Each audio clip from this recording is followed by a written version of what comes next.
ఉన్నాడా? మధు వస్తున్నారు.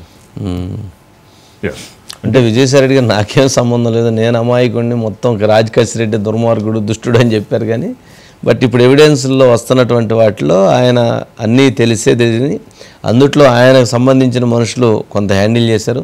అంటే పార్ట్ చేసుకున్నారు, అంటే వీళ్ళొక పార్టు, ఈ జోన్ వాళ్ళు, ఈ జోన్ వీళ్ళు, దీంట్లో వచ్చిన డబ్బులు నీకింత నీకింత అని చెప్పని. కానీ ఫైనల్గా ఎండ్కి వచ్చేటప్పటికి ఏంటంటే ఇందులో మెజారిటీ పేమెంట్స్ జగన్మోహన్ రెడ్డి గారికి వెళ్ళినట్టుగా రూట్ అయినట్లుగా చూపిస్తున్నప్పుడు సురేష్ గారు చెప్పినట్లుగా క్లాత్ కొంటే ఎంతకు కొంటాం? ఓ 10 లక్షలకు కొంటాం, లేదా ₹1 కోటి కొంటాం, 2 కోట్లు కొంటాం. అట్లాంటిది 400 కోట్లుగా 500 కోట్లకు క్లాత్ మెటీరియల్ కొంటాం అంటే ఎట్లా కొంటారు? అది ఓన్లీ అంటే ఇప్పుడు అంత మెటీరియల్ కొన్నట్టుగా ఇన్వాయిస్ చూపించారు. మెటీరియల్ మ్యానుఫ్యాక్చరింగ్ కాలేదు, సప్లై కాలేదు, కొనలేదు, దానికి ఏం లేదు, కొన్నట్టుగా బిల్లు పెట్టడం, తీసుకోవటం, దాన్ని వైట్ చేసుకోవటం, దాన్ని ఇది చేయటం. రోజుకు ₹1 కోటి దగ్గరికి ఇచ్చేసారు అనుకోండి కొన్నట్టుగా, సంవత్సరానికి ₹300 కోట్ల దాంట్లో చూపించడం. అంటే ఇంత నీచమైన పనులు ఎన్ని చేయాలో అన్ని నీచమైన పనులని చేశారనేటువంటిది అర్థమవుతుంది. కుదరగానే కుదిరినట్లయితే మనకి బస్ స్టాండ్ల దగ్గర వాటి దగ్గర టాయిలెట్స్కి బయట డబ్బా పెట్టుకొని వసూలు చేస్తారు కదా, ₹5 ₹2 అట్లా, అవి కూడా వీళ్ళు వసూలు చేసే దాన్ని కూడా మార్చి దాంట్లో కూడా డబ్బులు పిండే రకాలుగా తయారయ్యేవాళ్ళు అనిపించింది. అంటే తప్పు కాదు, కానీ అంత నేరాలకు పాల్పడటానికి ఇన్ని వాడారు అనిపిస్తుంది. Madhu sir, good evening sir. Good evening Madhu. ఏంటి మొత్తానికి పూర్తిగా కూడా మద్యపాన నిషేధం చేస్తాం. మందు బాటలు ముట్టుకోవాలంటే షాక్ తగులుతుంది. షాక్ తగిలింది. ఎవరికి షాక్ తగిలిందంటే మందు తాగినటువంటి వాళ్ళందరికీ కూడా ఈ షాక్ తగిలింది సార్. 200, 300 పెట్టి మందు బాటలు కొనుక్కున్నటువంటి వాళ్ళందరూ కూడా ఆ బాటిల్ ఖరీదు ఎంత అంటే ₹10. మిగిలిన డబ్బులంతా కూడా ఎటుపోయాయంటే ఒక్కటి సార్. ఓ అనూష, ఓ విజయసాయి రెడ్డి, ఓ రాజ్ కేశ్ రెడ్డి, ఓ మిథున్ రెడ్డి. ఎందుకు వీళ్ళ పేర్లన్నీ కూడా చెప్పాల్సి వచ్చిందంటే 5 రోజుల లెక్కలు, 5 రోజుల పాటు జరిగినటువంటి మద్యం అమ్మకాలు ఏవైతే ఉంటాయో ఆ మద్యం అమ్మకాలకు సంబంధించి ఫస్ట్ ఎక్కడికి వెళ్తుంది? అనూష లెక్కలు తీస్తుంది. ఎవరి అనూష అనేది చెప్దాం సార్.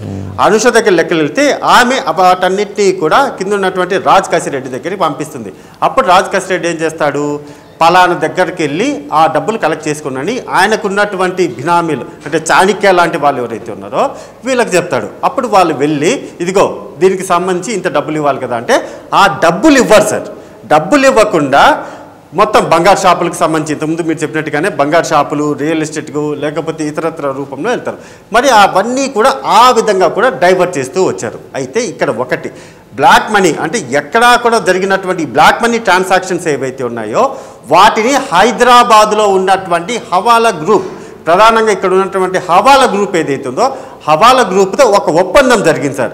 మేము ఇక్కడ ఉన్నటువంటి డబ్బులన్నింటినీ కూడా దుబాయ్కి పంపించడానికి మీకు మా సహకారం కావాలంటే వాళ్లకు కమిషన్ రూపంలో ఇక్కడి నుంచి ఒక టీం మాట్లాడుకొని దాని అంతటికీ కూడా రాజ్ కేశ్ రెడ్డి ఎవరైతున్నారో మధ్యవర్తిగా పెద్ద మనిషిగా ఉంటూ కూడా హవాలాను అంతటిని కూడా డబ్బులని హైదరాబాద్ నుంచి అదేవిధంగా బెంగళూరు నుంచి ఇతర ప్రాంతం అంటే దుబాయ్ లాంటి ప్రాంతాలకు పంపించారు. ఇక్కడ దానితో పాటు ఇప్పుడు ఉన్నటువంటి ఇన్వెస్టిగేషన్ టీం అధికారులు గుర్తించినటువంటి ఇంకా కీలకమైనటువంటి విషయాలు ఒకటి ఉన్నాయి సార్.